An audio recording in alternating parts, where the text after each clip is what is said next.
డాకు మహారాజ్ నందమూరి అభిమానులను ఎవరిని అడిగినా ఇప్పుడు ఏ మూవీ కోసం వెయిట్ చేస్తున్నాం అంటే డాకు మహారాజ్ అని టక్కున చెప్పేస్తారనమాట. ఎందుకంటే బాలయ్య బాబు గారి 109వ చిత్రం, అది కూడా సంక్రాంతికి వస్తుండడం. ఇక బాలయ్య అంటేనే సంక్రాంతి, సంక్రాంతి అంటేనే బాలయ్య కదా.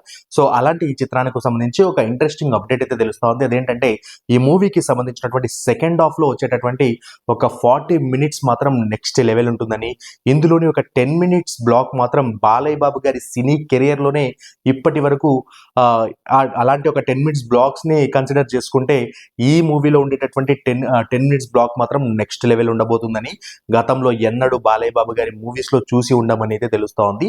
సో ఇక first half and second half రెండిట్లో కూడా బాలయ్య బాబు గారి క్యారెక్టర్ వేరియేషన్స్ మాత్రం ఖచ్చితంగా అందరినీ ఆకట్టుకుంటాయని, ఈక్వల్ టు లెజెండ్ లాంటి మూవీని 2 టైమ్స్ అంటే అలాంటి క్యారెక్టర్ లో ఉండేటటువంటి గూస్ బంప్ స్టఫ్ ని 2 టైమ్స్ డబల్ చేసి చూస్తే ఎలా ఉంటుందో అలా ఈ డాకు మహారాజ్ మూవీలో ఇద్దరు బాలయ్యలు చేసే కనువిందు కూడా ఆ రేంజ్ లో ఉంటుందని అయితే తెలుస్తా ఉంది.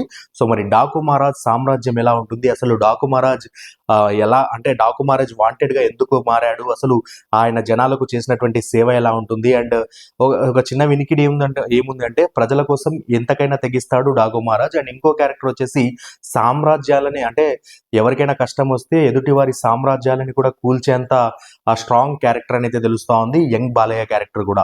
సో మరి డాకు మహారాజ్ కు సంబంధించినటువంటి ఈ స్పెషల్ బ్లాక్ కోసం అయితే ఈగర్ గా వెయిట్ చేస్తా ఉన్నాము. అండ్ స్పెషల్ ఈ మూవీలోని ఇంటర్వెల్ బ్లాక్ కూడా అద్దరిపోయే లెవెల్లో కుదిరిందని తెలుస్తా ఉంది. సో ఇది గైస్ ప్రెసెంట్ ఉన్నటువంటి డాకు మహారాజ్ కు సంబంధించినటువంటి కొన్ని వినిపిస్తున్నటువంటి ఇంట్రెస్టింగ్ విషయాలు అయితే.